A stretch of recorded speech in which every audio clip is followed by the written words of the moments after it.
জাটকা রক্ষায় 2 মাসের নিষেধাজ্ঞা শেষে দেশের 6টি আবাসশ্রমে শুরু হয়েছে ইলিশ সহ সব ধরনের মাছ ধরা। গেল রাত থেকে জাল ও নৌকা নিয়ে নদীতে নেমেছেন জেলেরা। এতে চাঁদপুর সদর সহ বিভিন্ন স্থানে মেঘনা পাড়ের জেলে পল্লী সরব হয়ে উঠেছে। ভোলার মেঘনা ও তেঁতুলিয়া নদীতে জেলেরা মাছ শিকারে নেমেছেন। এ উপলক্ষে মৎস্যঘাট ও জেলে পল্লীতে উৎসবের আমেজ বিরাজ করছে। এর আগে ইলিশ সহ অন্যান্য মাছের উৎপাদন বাড়াতে মার্চ এপ্রিল 2 মাস দেশের 6টি আবাসশ্রমে সব ধরনের মাছ ধরায় নিষেধাজ্ঞা দেয় সরকার।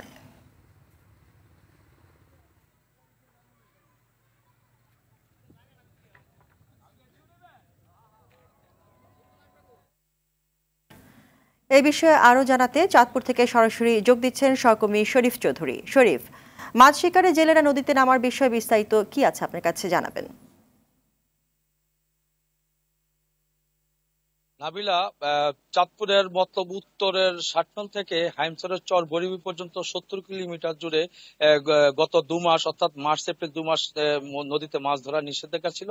গত 30 এপ্রিল অর্থাৎ গতকাল মধ্যরাত থেকেই জেলেরা নদীতে নেমেছে। আজকে সারাদিনই নদীতে জেলেরা নদী চষে বেড়াচ্ছেন। চাঁদপুরের অর্ধ লক্ষ জেলে রয়েছে, তারা নদীতে ইতিমধ্যে তারা নদীতে মাছ ধরার জন্য নেমেছে। তারা মাছ নিয়ে কেউ কেউ কিনারে নিয়ে নদীর পাড়ে আসছেন। তবে হতাশার বিষয় হলো যে এতটুকুই যে নদীতে তেমন একটা মাছ পাওয়া যাচ্ছে না।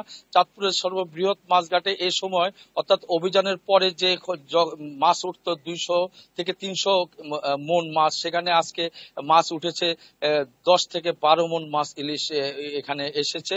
তবে আমাকে অনেক ব্যবসায়ীরা জানিয়েছেন যে হতাশার কিছু নেই, তবে মাছ হয়তো আরো 2-4 দিন পরে অনেক ভালো মাছ পাওয়া যাবে।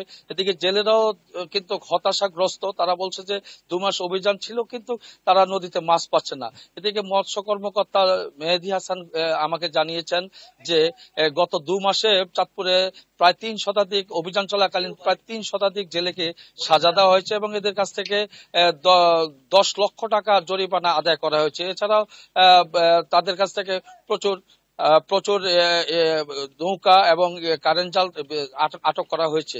তো এই ছিল চাঁদপুর থেকে আমার কাছে সর্বশেষ। নাবিলা, ধন্যবাদ আপনাকে।